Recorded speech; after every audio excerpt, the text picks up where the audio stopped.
ఇక్కడ ఇలా జరుగుద్ది. అక్కడ రావణాసురుడు లంకలో ఎలా ఉంటదంటే, రావణాసురుడు విచారిస్తున్నాడు ఏమని, ఒక వానరం రావడం ఏంటి, ఒక ఆయుధం కూడా లేకుండా వచ్చింది ఒక వానరము వచ్చి లంకంతా పాడు చేసేసింది, ఇది ఎంత అవమానం మనకి అని చెప్పని బాధపడుతూ ఉంటాడు రావణాసురుడు. అప్పుడు రావణాసురుడు మంత్రులు నలుగురు ఉంటారు కదా, నలుగురు మంత్రులు కూడా ఒక్కొక్కటి చెప్తుంటారు.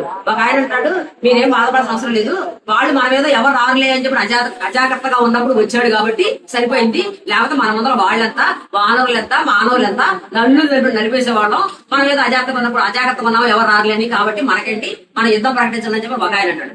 ఇంకొక ఆయనేమో, నువ్వెంత దేవతల్ని ఓడించావు, దేవేంద్రుడిని ఓడించావు, కుబేరుడిని ఓడించావు, వాళ్ళందరి దగ్గర అన్ని తీసుకొచ్చావు, పుష్పక విమానం కూడా తీసుకొచ్చావు, నువ్వెందుకు బాధపడుతున్నావు, నీ ముందు ఎవరు బలాదూరు అని చెప్పి ఇంకొకళ్ళు అట్లా ఒకళ్ళొకళ్ళు ఆయన గురించి రావణాసురుని యుద్ధానికి ప్రేరేపిస్తా ఉంటారు. అప్పుడు విభీషణుడు అంటాడు, అన్నయ్య వీళ్ళందరూ కూడా నీ మెప్పు కోసం మాట్లాడుతున్నారు, నేను నీ తమ్ముడిని కాబట్టి ఉన్నదన్నట్టుగా చెప్తాను, నువ్వు సీతమ్మని తీసుకురావడం అనేది చాలా తప్పు పని చేశావు. ఇప్పుడు సీతమ్మని తీసుకెళ్లి రాముడి వరకు అప్పచెబితే మన రాక్షసులు బాగుంటారు, నువ్వు బాగుంటావు, మన లంక అంతా బాగుంటది, లేకపోతే అంతా కూడా పాడైపోతుంది.